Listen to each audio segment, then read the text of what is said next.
नमस्कार दोस्तों, आज इस वीडियो में हम पदार्थ की अवस्थाओं के बारे में जानेंगे। पदार्थ की 3 अवस्थाएं निम्न 2 कारकों के कारण भिन्न होती हैं। पहला, अंतर परमाणविक तथा अंतराण्विक बलों के परिमाण की भिन्नता के कारण। अगला बिंदु है किसी पदार्थ के अणुओं तथा परमाणुओं की अनियमित ऊष्मीय गति के कारण।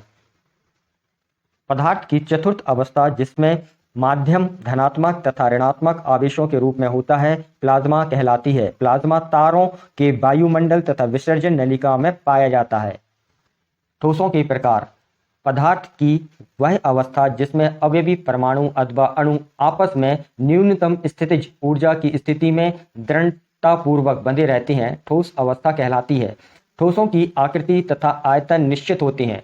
ठोस पुनः 2 वर्गों में विभाजित किए जा सकते हैं, क्रिस्टलीय ठोस तथा अक्रिस्टलीय ठोस।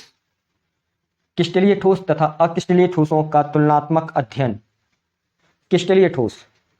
इस प्रकार के ठोसों में अवयवी परमाणु आयन अथवा अणु त्रिविमीय आकाश में नियमित ज्यामिति में क्रम में व्यवस्थित रहते हैं। अक्रिस्टलीय ठोस। इस प्रकार के ठोसों में परमाणु आयन अथवा अणु किसी निश्चित क्रम में व्यवस्थित नहीं होते हैं। क्रिस्टलीय ठोस बाह्य ज्यामिति आकार निश्चित होता है। अक्रिस्टलीय ठोस बाह्य ज्यामिति आकार निश्चित नहीं होता। क्रिस्टलीय ठोस परमाणुओं, आयनों अथवा अणुओं के मध्य सभी बंध समान प्रबलता के होते हैं। इसका अगला बिंदु है सभी बंधों की प्रबलता समान नहीं होती। क्रिस्टलीय ठोस ये विषम दैशिक होते हैं। अक्रिस्टलीय ठोस ये समदैशिक होते हैं। इनका गलनांक निश्चित होता है और अक्रिस्टलीय ठोसों का गलनांक निश्चित नहीं होता है। क्रिस्टलीय ठोस परमाणुएं, आयन अथवा अणु लंबी श्रृंखलाओं में व्यवस्थित रहते हैं। अक्रिस्टलीय ठोस इनमें परमाणु, आयन अथवा अणु लंबी श्रृंखलाओं में व्यवस्थित नहीं होते। क्रिस्टलीय ठोस ये वास्तविक तथा स्थायी ठोस होते हैं। अक्रिस्टलीय ठोस ये वास्तविक तथा स्थायी ठोस नहीं माने जाते। प्रत्यस्तता पदार्थ का वह गुण जिसके कारण विरूपक बल हटा लेने पर कोई पिंड पुनः अपनी प्रारंभिक आकृति तथा आकार प्राप्त करने की चेष्टा करता है, प्रत्यास्था कहलाता है। प्लास्टिकता पदार्थ का वह गुण जिसके कारण विरूपक बल हटा लेने पर कोई पिंड पुनः अपनी प्रारंभिक आकृति तथा आकार प्राप्त करने में असमर्थ रहता है, प्लास्टिकता कहलाता है। तीसरा बिंदु है पूर्ण प्रत्यस्थ पिंड। विरूपक बल हटाने पर यदि कोई पिंड अपना प्रारंभिक विन्यास पूर्णतः प्राप्त कर लेता है तो वह पूर्ण प्रत्यस्थ पिंड कहलाता है। पूर्ण प्लास्टिक पिंड। विरूपक बल हटाने पर यदि कोई पिंड अपना प्रारंभिक विन्यास प्राप्त करने की चेष्टा नहीं करता तो वह पूर्ण प्रत्यस्थ पिंड कहलाता है। पैराफिन, मोम तथा गीली मिट्टी लगभग पूर्ण प्लास्टिक पदार्थ के उदाहरण हैं।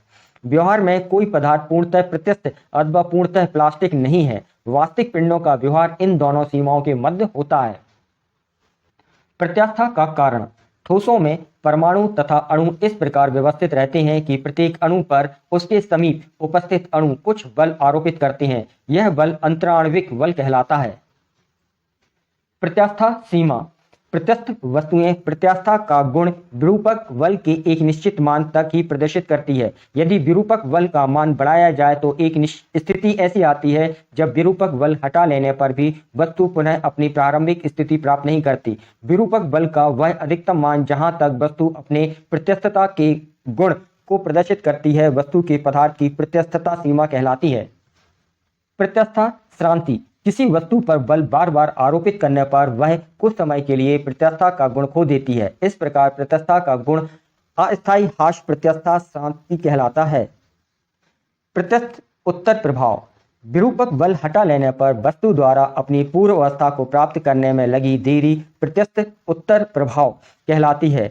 यह वह समय है जिसमें विरूपक बल हटाने के पश्चात प्रत्यानयन बल उपस्थित रहता है। पूर्ण प्रत्यस्थ पदार्थों जैसे क्वार्ट्ज, फास्फर, ब्रॉन्ज में प्रत्यस्थ उत्तर प्रभाव नगण्य होता है तथा गिलास फाइबर के लिए यह अधिक होता है।